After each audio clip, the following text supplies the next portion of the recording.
तो आदाब, नमस्कार, गुड इवनिंग, सत श्री अकाल। एक बार फिर आप तमाम लोगों का स्वागत है क्राइम तक की कहानी के इस एपिसोड पे। उम्मीद है पूरी क्राइम तक की फैमिली अच्छी होगी। आज सैटरडे, कहानी रिकॉर्डेड होती है। बहुत सारे आप लोगों से ही फरमाइश आई थी कि मोसाद के ऑपरेशन की कहानी सुनाने के लिए, तो आज कोशिश यही है। एक ख़ास ऑपरेशन, 21 साल लंबा इंतज़ार मोसाद के सारे एजेंट करते हैं अपने एक शिकार को ढूंढने के लिए, और इसके बाद ढूंढते हैं, और उसको ढूंढने के बाद जिस तरीके से उसे ठिकाने लगाते हैं, ये पूरी अपने आप में एक कहानी है। इस कहानी की एक दो ख़ास बातें और हैं। मोसाद के ऐसे बहुत सारे ऑपरेशन हैं जिसमें मोसाद के ऊपर उंगलियां उठी थी। ख़ासतौर पर नॉर्वे में एक ऑपरेशन था जिसमें मोसाद के एजेंट ने वहाँ जाकर एक शख्स ठिकाने लगाया, लेकिन बाद में कुछ ऐसे सबूत छोड़ गए अपने पीछे जिसकी वजह से इजराइल की बड़ी फजीहत हुई और सीधे मोसाद पर उंगलियां उठी थी। तो इस ऑपरेशन के साथ दिक्कत ये थी कि नॉर्वे के वो ऑपरेशन हमेशा मोसाद को याद था, और वो नहीं चाहता था कि किसी दूसरे देश में जाकर कोई ऐसा ऑपरेशन करें जिसकी वजह से फिर ऐसी फजीहत हो।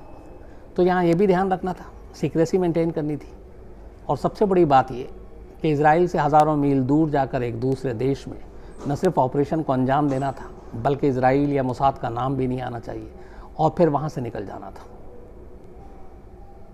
कहानी फ़िलिस्तीन और हमास से जुड़े हुए एक शख्स की है जिसका नाम महमूद अल मबूह है। महमूद अल मबूह के बारे में ये कहते हैं कि ये शुरू से ही फ़िलिस्तीन के लिए काम किया, और फिर फ़िलिस्तीन की लड़ाई और जो इज़राइल के बीच में सारी चीज़ें चल रही थी, उसमें एक हमास, जो एक संगठन, उस हमास के लिए हथियारों की सप्लाई करना और बाकी सारे काम, ये महमूद अल मबूह के ज़िम्मे था। और महमूद अल मबूह चूँकि फ़िलिस्तीनी ग्रुप हमास से जुड़ा हुआ था, 1989 में एक इंसिडेंट होता है जब महमूद अल मबूह और उसके साथियों का सामना इज़राइल के दो सैनिकों से होता है, और दोनों सैनिक जो उस वक्त वर्दी में थे इज़राइल के, महमूद जो है और उसके साथी उसे मार डालते हैं। लेकिन इसमें लीडर महमूद था। दो इज़राइली सैनिकों को मारने के बाद उसे ये पता था, 1989 की बात ही, कि इज़राइल अपने फ़ौजी अफसर हो या सिपाही हो जवान हो, इस तरीके से उसके मर्डर और कत्ल का बदला दुनिया के किसी भी कोने में जाकर ले सकता है। तो महमूद अल मबूह ने 1989 में जब दो इज़राइली सैनिकों को मारा, उसी दिन इसको एहसास हो गया था कि अब उसकी मौत भी कभी भी आ सकती है, और शायद पूरी दुनिया कहीं भी वो जाकर छुपे, वो उसे ढूंढ लेंगे। इस बात का उसे एहसास था, ये मैं नहीं कह रहा हूँ, बल्कि उसने अल जज़ीरा चैनल पे एक बार इंटरव्यू दिया था, अपना चेहरा ढका हुआ था, और उसने इस बात का खुलासा किया था। और उस अल जज़ीरा चैनल में उसने ये भी कहा था, ये कबूल किया था कि हाँ, उसने इज़राइल के दो सैनिकों को मारा है। चेहरा उसका नहीं था, लेकिन आवाज़ थी।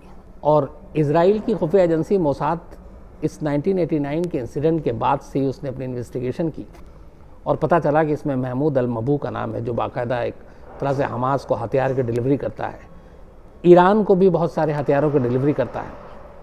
तो इन सारी चीज़ों को देखते हुए अब मोसाद मबूह के पीछे पड़ गई, और मबूह भी अब वहाँ से निकल कर, चूँकि अब मालूम था कि वहाँ रहना उसके लिए ख़तरनाक है, तो वहाँ से निकलता है, और इसके बाद वो अलग अलग देश जाकर छुपता रहता है। कभी वो चीन गया, ईरान गया, सीरिया गया, सूडान गया, फिर यूएई आया, और इस तरीके से मोसाद से बचने के लिए वो तमाम तरीके अपनाता रहता है।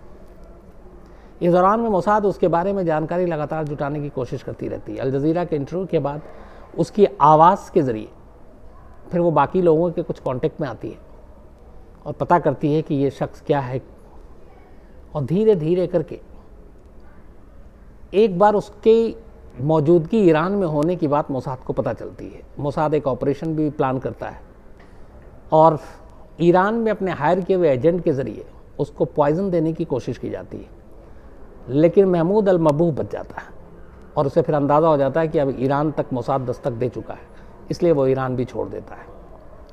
ईरान छोड़ने के बाद वो फिर इधर उधर देश में भटकता रहता है, और आखिरकार मोसाद को पता चलता है कि महमूद अल मबूह का दुबई आना जाना बहुत है।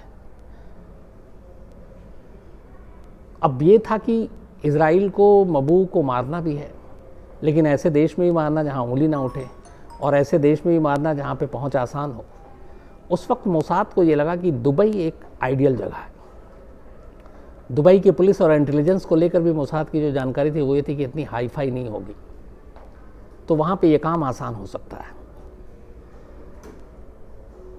2009 जनवरी, फरवरी, मार्च से ही टीम मोसाद की अलग अलग पहुंचना शुरू होती है दुबई और महमूद अल मबू के ठिकानों के बारे में जानकारी हासिल करने लगती है। पता चलता है कि महमूद दमाम से अक्सर दुबई आता है और बाकी इधर उधर जाता है। तो इसके बारे में जब पूरी जानकारी मिली 2009 में, तो फिर ये प्लान हुआ कि अब इसके दुबई में ही जो कुछ करना है वो वहीं पे करना है। इसके लिए मोसाद की एक टीम बनती है। 6 लोग पहले से ही दुबई में 2009 से महमूद अल मबू के पीछे थे, उसकी हरकतों पे नज़र रख रहे थे। इन 6 के अलावा 27 लोगों की एक पूरी यूनिट तैयार की जाती है मोसाद की, और उन्हें ये काम सौंपा जाता है और उन्हें कहा जाता है कि ये काम इस तरीके से करना है। जो चैलेंजिंग काम था कि एक तो महमूद अल मबू को मारना है, 2 इजरायली सैनिकों की मौत का बदला लेना है, लेकिन उसकी मौत नेचुरल दिखनी चाहिए, कम से कम कुछ दिनों के लिए तो ज़रूर दिखनी चाहिए। ये ना लगे कि उसका कत्ल हुआ है, क्योंकि अगर ऐसा हुआ तो उसमें बहुत सारी चीज़ें आएंगी। एक हो सकता है आनन फानन में दुबई जैसी जगह पे एयरपोर्ट बंद कर दिया जाए, वहाँ पे पुलिस एक्टिव हो जाए, तो मार कर फिर वहाँ से निकलना बड़ा मुश्किल काम होगा। तो पहली चीज़ ये कि मौत नेचुरल दिखनी चाहिए, और दूसरा किसी को भी दुबई पुलिस के हाथ पड़ना नहीं चाहिए। काम ख़त्म करके दुबई से निकलना है, पूरी प्लानिंग होती है। इसके बाद तय होता है कि महमूद अल मबू जो मोसाद का शिकार है उसको कब मारना है। 12 महीने के दुबई का कैलेंडर देखा जाता है। इसके बाद पता चलता है कि दुबई में विंटर में सबसे ज़्यादा टूरिस्ट आते हैं पूरी दुनिया से। ख़ासतौर पर जनवरी के महीने में करीब 1 lakh tourist per day Dubai पहुंचते हैं। घूमने के लिए आते हैं, शॉपिंग के लिए आते हैं, दुनिया की सारी चीज़ें वहाँ पे मुहैया हैं। तो सबसे ज़्यादा चूँकि टूरिस्ट होते हैं, ये 2010 की बात है, तो ऐसे में वहाँ पहुँचना और अपना काम करना ज़्यादा इजी है, क्योंकि भीड़ में आप फिर भीड़ का ही हिस्सा होते हैं, तो पुलिस और बाकी डिपार्टमेंट से आप बच सकते हैं। तो तय हुआ कि जनवरी में महमूद अल मबू का काम तमाम होगा। 6 मोसाद के एजेंट पहले से दुबई में मौजूद हैं। 27 और लोगों को अब दुबई भेजा जाता है। अब इतनी बड़ी यूनिट, 27 लोग वहाँ नज़रों में आ सकते हैं, प्लानिंग चौपट हो सकती है, तो उसकी भी प्लानिंग होती है।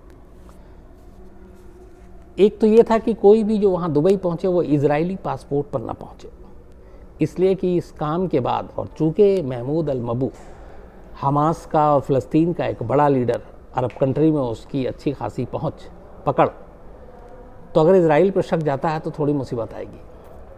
तो तय होता है कि कोई भी मोसाद का एजेंट इजराइल के पासपोर्ट पे नहीं जाएगा। इसके बाद अब पासपोर्ट बनाने का काम शुरू होता है। 27 पासपोर्ट बनाए जाते हैं, जिनमें से सिर्फ एक ओरिजिनल पासपोर्ट था, जर्मन से जो रिलीज़ हुआ था, और जर्मनी का एक नाम पे एक मोसाद का एजेंट आया था, उसका रियल पासपोर्ट था। बाकी 26 पासपोर्ट फेक बनाए जाते हैं अलग अलग कंट्री के। चूँकि दुबई में यूरोपियन कंट्री के जो लोग आते हैं टूरिस्ट, उनको बहुत ज़्यादा पूछताछ और बाकी चीज़ें होती नहीं है। जो 26 पासपोर्ट बनाए गए वहाँ पे, उनमें से अलग अलग कंट्री के जो पासपोर्ट बनते हैं, 12 पासपोर्ट ब्रिटिश सिटीज़न के नाम पे बने, 12, 6 आयरिश पासपोर्ट बने, 12 6 18, 4 पासपोर्ट फ्रेंच बने फ्रांस के, 18 4 22, 4 पासपोर्ट ऑस्ट्रेलिया के बने, 22 4 26 26, और एक जर्मन 27। 27 पासपोर्ट पे ये तमाम लोग 19 जनवरी 19 जनवरी 2010 दुबई इंटरनेशनल एयरपोर्ट पे लैंड करते हैं। ये 27 के 27 मोसाद के एजेंट, लेकिन कोई भी 2 से ज़्यादा के ग्रुप में नहीं पहुंचा था और अलग अलग एयरलाइंस से। जो 2 भी आए वो एक साथ सीट पे नहीं बैठे, अलग अलग सीट पे थे। तो 19 जून 2010 को मोसाद के 27 एजेंट दुबई लैंड करते हैं, अलग अलग एयरलाइंस की अलग अलग फ्लाइट से और अलग अलग कंट्री से। एक कंट्री से भी नहीं, 27 के 27 करीब 10-15 कंट्री से उन्होंने एंट्री ली। एयरपोर्ट पे ऑलरेडी इनके जो 6 वहाँ पे स्लीपर थे, सेल एजेंट एक तरह के, वो लोग मौजूद थे। खबर पुख्ता थी कि महमूद अल-मबाह आज ही यानी कि 19 जनवरी को ही दमस्क से दुबई पहुंचेगा। चूँकि महमूद एक बड़ा नाम था हमास, फ़लस्तीन, अरब जगत में, तो वहाँ पे एयरपोर्ट और बाकी ऑफिशियल में भी उसकी अच्छी खासी पहुँच थी।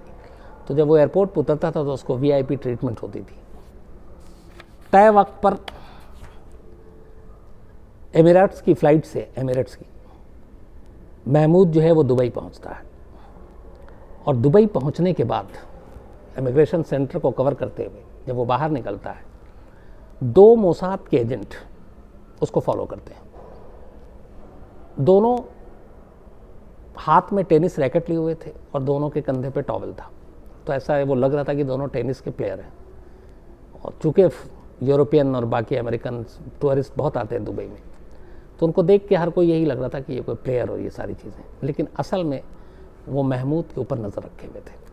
महमूद इसके बाद बाहर निकलता है और वहाँ से निकलकर महमूद दुबई के नामी होटल में से एक, जिसका नाम था होटल अल बुस्तान रोताना, इसको कहते हैं कि वर्ल्ड की लीडिंग होटल ग्रुप्स के चेन में से आती है। तो अल बुस्तान रोताना होटल में वो पहुंचता है। रूम उसका पहले से बुक था वहाँ, रूम नंबर 230। जब ये वहाँ पहुँचता है उस होटल में, 27 में से कई एजेंट ऑलरेडी मौजूद थे, कुछ रिसेप्शन पे, कुछ इधर उधर। इसके बाद एक जाता है उस फ्लोर पे और चेक करता है कि महमूद का रूम नंबर क्या है। पता चलता है 230, 230। वो दूसरे को खबर देता है। दूसरा उसके रूम नंबर 230 के ठीक सामने 237 था। उसने पता क्या खाली है, उसने 237 बुक कराया। इसके बाद वो उस रूम में चेक इन करता है। थोड़ी देर के बाद महमूद होटल से निकल जाता है, वो बाहर जाता है। इस दौरान में बाकी सारे एजेंट होटल पहुंच चुके थे। 237 वाला तब तक महमूद के होटल की जो इलेक्ट्रिक की का वो जो सारा था दरवाज़ा खोलने का, वो उसको सेट कर देता है। थोड़ी देर के बाद शाम करीब 8:34 का वक्त था रात के। महमूद अल-मबू हाथ में एक पॉलीथीन लिए वापस होटल आता है। उसने एक नया जूता ख़रीदा था शायद। रूम में जाता है। इस दौरान में मोसाद के कुछ एजेंट होटल स्टाफ की वर्दी में आ जाते हैं और उसी फ्लोर पे इधर से उधर टहल रहे हैं। उनका काम यह है कि इस रूम 230 के आसपास कोई आना है और इस ऑपरेशन में कोई रोके नहीं, और तीसरा किसी को शक भी ना हो। महमूद जैसे ही आता और रूम नंबर 230 में जाता है, थोड़ी देर के बाद 237 से मोसाद के एजेंट निकलते हैं। पहले से ही उन्होंने दरवाजे के लॉक को अनलॉक कर रखा था। दरवाज़ा खोलते हैं, अंदर जाते हैं। करीब 4 लोग। थोड़ी देर तक आवाज़ आती है, चारों बाहर आते हैं। बाहर आने के बाद रूम में जाते हैं, नीचे उतरते हैं। एक दूसरे को सिग्नल कोड के ज़रिए भेजा जाता है। इसके बाद जो 27 थे वो अलग अलग ग्रुप में, मैक्सिमम 4, बाकी 2-2 या 3 सीधे होटल से निकलते हैं, इस होटल अल बुस्तान रोताना से दुबई एयरपोर्ट के लिए। वापसी की टिकट पहले से थी। इनको अपने मिशन पे इतना भरोसा था। दुबई एयरपोर्ट पहुंचते हैं। अलग अलग कंट्री के अलग अलग एयरलाइंस बैठते हैं और 27 के 27, 19 और 20 जनवरी की रात को ही दुबई छोड़ देते हैं। अब ये 27 दुबई आए, मिशन को अंजाम दिया और चले गए। अब इधर जब ये 27 के 27 प्लेन टेक ऑफ हो गया तब तक उस रूम में कोई नहीं पहुंचता जहाँ पे महमूद अल मबूह अंदर जब दाखिल हुआ था। उसके बाद अचानक होटल का एक स्टाफ कोई फ़ोन या कुछ इमरजेंसी मैसेज देना था, वो रिंग करता है, दरवाजे पे डोरबेल बजाता है, फ़ोन नहीं उठाता, तो वो अपने सीनियर को इन्फॉर्म करता है, उसका लाया जाता है, मास्टर की से दरवाज़ा खोला जाता है। दरवाज़ा खुलता है तो सभी दंग रह जाते हैं। महमूद अल मबूह बिस्तर पर पड़ा हुआ था, बिस्तर अस्त व्यस्त। फ़ौरन डॉक्टर को बुलाया जाता है, हॉस्पिटल ले जाया जाता है, पता चला कि वो डेड। पोस्टमार्टम रिपोर्ट आती है तो पता चला कि महमूद अल मबूह ब्रेन हैमरेज से उसकी मौत हुई है। बात आई गई होगी कि नेचुरल है, ब्रेन हैमरेज से मौत हो गई। 2-3-4 दुबई में आपको ये भी याद होगा, श्रीदेवी के पोस्टमार्टम रिपोर्ट में आने में भी टाइम लगा, तो उनका अपना एक तरीका है। तो उस वक्त तक और कोई चीज़ आई ही नहीं, ये सारी बातें। तो आराम से पहले ये हुआ कि एक ब्रेन हैमरेज से मौत हुई है। करीब 6 दिन गुजर गए, 19 से 25 हो गया। 25 जनवरी को कोई कॉल आता है एक दुबई पुलिस के सीनियर अफसर के पास और कहा जाता है कि ये जो महमूद अल मबूह है, इसकी बॉडी तब भी रखी हुई थी और उस बॉडी को जाकर देखो, ये ब्रेन हैमरेज से मौत नहीं है, ये मर्डर है। वो सीनियर अफसर अपने सीनियर को खबर करता है। अब यहाँ से एक दूसरी कहानी शुरू होती है। दुबई पुलिस के उस वक्त जो चीफ, वो कोई और नहीं बल्कि उनका नाम था अनवर भी नहीं, लेफ्टिनेंट जनरल दाही खालफान तमीम, लेफ्टिनेंट जनरल तमीम, ये दुबई पुलिस के चीफ और बाकायदा एक बड़ा नाम दुबई पुलिस फोर्स में। लेफ्टिनेंट जनरल तमीम के बारे में कहते हैं कि लेफ्टिनेंट जनरल तमीम का कद इतना बड़ा था कि दुबई में फिर उनसे बड़ा कोई अफसर नहीं। वो सीधे और सीधे दुबई के जो शेख हैं, शेख मोहम्मद बिन उस वक्त राशिद अल मखतूम, उनको रिपोर्ट किया करते थे। दुबई पुलिस जितनी स्मार्ट हुई, दुबई पुलिस जितनी मतलब आपके साइंस एंड टेक्नोलॉजी में भी, बाकी चीज़ों में भी, वो सारा कहते हैं कि लेफ्टिनेंट जनरल तमीम की वजह से है। उसकी वजह ये है कि शेख ने वहाँ के लेफ्टिनेंट जनरल तमीम को पूरी आज़ादी और राइट दिया कि वो दुबई पुलिस फोर्स को मजबूत और वर्ल्ड की बेस्ट पुलिस फोर्स की जमात में शामिल करने के लिए जो चाहे वो करें। तो अमेरिका से लेके बाकी जगह सर्विलांस और बाकी जो सिस्टम है, सारी चीज़ें, इन्वेस्टिगेशन से लेके बाकी वो सारी चीज़ें मंगाकर उन्होंने उसको इस्टेब्लिश किया और कद बहुत बड़ा। दुबई के बड़े बड़े केसेस सॉल्व किए, वो मैं कभी आपको आगे सुनाऊंगा, जो लेफ्टिनेंट जनरल तमीम के नाम पर है, जिससे बहुत तारीफ मिली। लेफ्टिनेंट जनरल तमीम का दफ्तर इस होटल बुस्तान रोताना से सिर्फ 3 किलोमीटर की दूरी पर था। और दूसरी बात ये कि जिस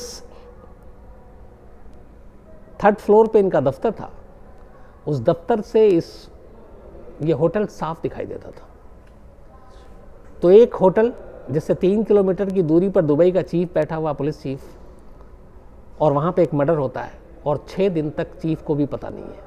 एक गुमनाम फ़ोन आने के बाद जब बताया जाता है कि मरने वाला शख्स कोई आम आदमी नहीं है, उसका नाम महमूद अल मबूह है, वो फ़लस्तीन का बहुत बड़ा कमांडर रहा है और इस वक्त हमास के लिए काम करता है और सारी आर्म्स की डिलीवरी, रॉकेट लॉन्चर से लेकर तमाम, ईरान से लेकर हमास और फ़लस्तीन को वही सप्लाई करता है। तब दुबई पुलिस जागती है। इसके बाद लेफ्टिनेंट जनरल तमीम तक ये बात पहुंचती है। तमीम, अब इसके बाद दोबारा फिर पोस्टमार्टम होता है। ब्रेन हैमरेज से मौत पोस्टमार्टम ने बताया। जब दोबारा सब कुछ हुआ और दोबारा नए सिरे से जांच की गई इस खुलासे के बाद, तो पता चला कि महमूद अल मबूह के पैर में सक्सिनी कोलिन नाम का एक इंजेक्शन लगाया गया था और ये इंजेक्शन इंसान को मिनट भर के अंदर पैरालाइज कर देता है। और इस इंजेक्शन को लगाने के बाद उसके मुंह पे तकिया भी रखा गया था, जिसकी वजह से उसकी मौत हुई थी। बट ये इंजेक्शन इस तरीके से लगाया गया कि पोस्टमार्टम रिपोर्ट में भी ये पता चले कि ब्रेन हैमरेज से मौत हुई है।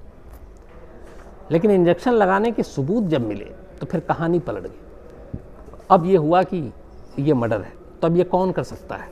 इसके बाद जांच शुरू होती है। जांच के दौरान पता चलता है कि चूंकि फ़लस्तीन से ताल्लुक़ था महमूद अल मबूह का, तो फ़लस्तीन के 2 लोगों को अरेस्ट किया जाता है पूरी इन्वेस्टिगेशन के बाद। एक का नाम अनवर था और एक का नाम अहमद हसनैन था कि इनका कोई आपस में राइवलरी थी और ये लोग चूँकि दमिश्क से उसी दिन दुबई भी पहुँचे थे तो बहुत सारी चीज़ें मिल रही थी। लेकिन धीरे धीरे जब जांच आगे बढ़ी तो पता चला कि ये दोनों बेकसूर और इसमें फ़िलिस्तीन का हाथ नहीं है।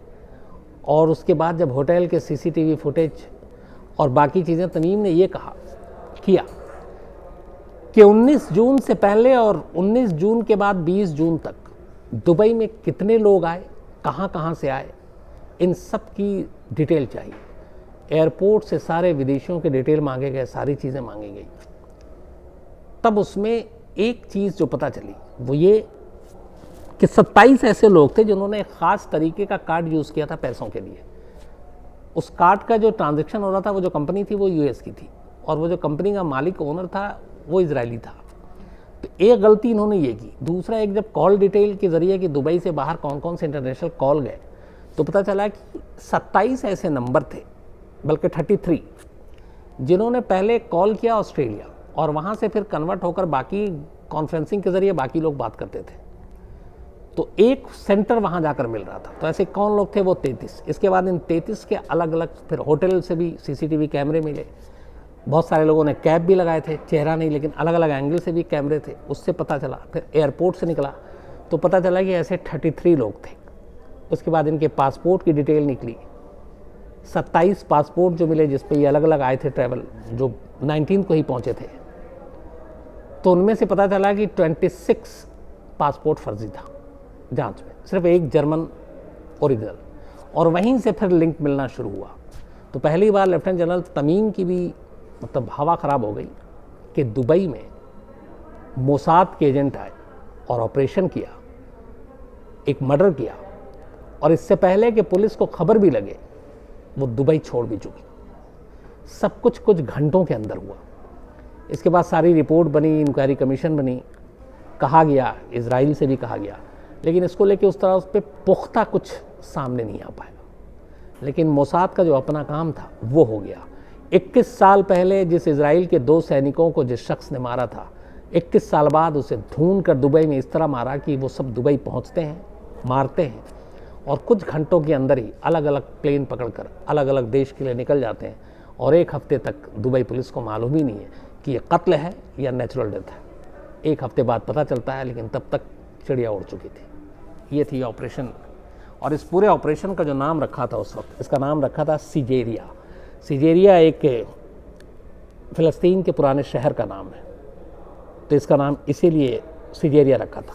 और अपने टारगेट का, इस शिकार का जो नाम था, महमूद अल मबू, उसका नाम रखा था 2010 में कि इसको किस नाम से, कोड नेम से बुलाया जाएगा। उसका नाम रखा था प्लाज्मा स्क्रीन। तो महमूद का नाम था प्लाज्मा स्क्रीन और सिजेरिया था इस ऑपरेशन का नाम। तो ये थी पूरी कहानी। अब कुछ चीज़ें, सबसे पहले मैं कुछ नोट करके लाया हूँ। उससे पहले एक माफ़ी के साथ, कल की कहानी में मैंने एक जगह ये कहा था कि बाबा हरभजन सिंह ने 1962 के चाइना वार के दौरान 3 दिन पहले आगाह कर दिया था। वो असल में 62 नहीं था। इस वॉर के बाद जब चूँकि बॉर्डर पे तब भी तनाव था, तो उन्होंने, इस 62 के जंग से कोई लेना देना नहीं था, तारीख़ मैंने गलत बता दिया, लेकिन उन्होंने चीन की जब भी ऐसी कोई वहाँ पे गतिविधि होती थी उससे पहले आगाह किया था। और एक कहानी ये है कि 3 दिन पहले एक ऐसे इंसिडेंट के बारे में आगाह किया जो 3 दिन बाद हुई थी। तो वो मैंने 62 के साथ जोड़ा था, वो मेरी गलती थी तारीख़ को लेकर। आप में से बहुत सारे लोगों ने इस पर मेरा ध्यान दिलाया, तो थैंक यू वेरी मच। जिसमें अभिषेक पणिगढ़ी हैं, इसके अलावा अज्जू कुशवाहा हैं और भी कई लोगों ने कहा। तो थैंक यू वेरी मच आप लोगों का ध्यान दिलाने के लिए। सर, एक 1967 एक वार हुआ था जिसमें इंडिया जीत गई थी। हाँ, वो 67 एक अलग था, लेकिन ये 62 मैंने कहा था, इसलिए वो कन्फ्यूज़न था। डिचेन सैंगमो, अगर मैं गलत नहीं प्रोनाउंसिएशन कर रहा हूँ तो, ये भूटान के एक किंग को मारने की नाकाम कोशिश की गई थी, उसकी कहानी सुनना चाहते हैं। हमारे क्राइम तक के नए मेंबर हैं तिब्बत से, तो welcome Dechen, thank you very much लिखने के लिए। इसके अलावा गौहर जमाल हैं, ये एक ट्रेन एक्सीडेंट की कहानी सुनना चाहते हैं। सबीनुर रहमान हैं, ये देवांजन मर्डर केस की कहानी सुनना चाहते हैं।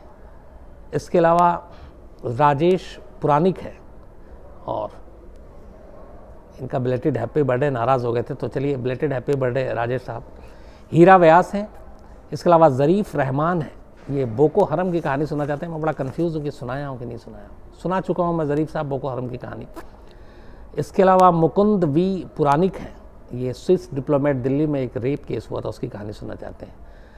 अज्जू कुशवाहा मैंने आपको बताया 62 वार के बारे में करेक्शन इन्होंने बताया। सनी गुप्ता हैं, सत्यनारायण मेहरा हैं, गौरव मिश्रा हैं, और ये कोंकाला पास लद्दाख के पास है, उसकी कहानी सुनना चाहते हैं।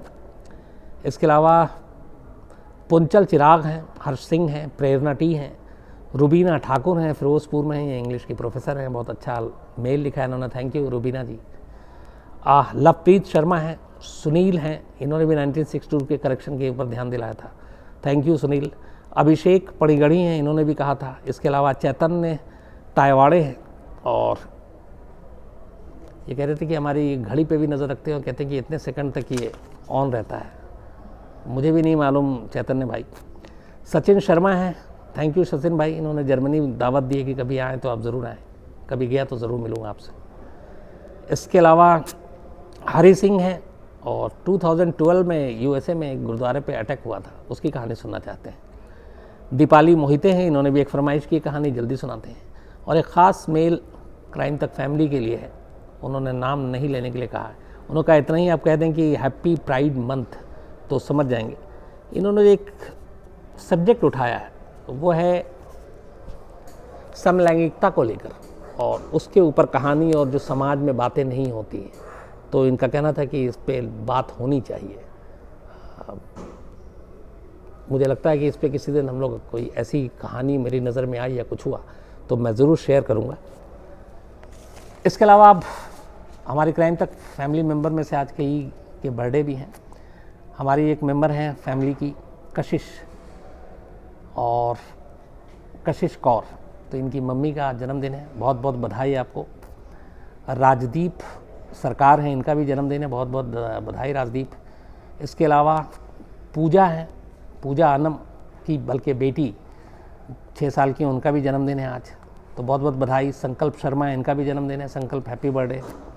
और संजय अग्रवाल हैं रांची से, स्पेशली इन्होंने कहा संजय अग्रवाल बहुत है अपनी फैमिली में, तो रांची आप कहेंगे तब समझ में आएगा, तो संजय अग्रवाल का भी जन्मदिन है।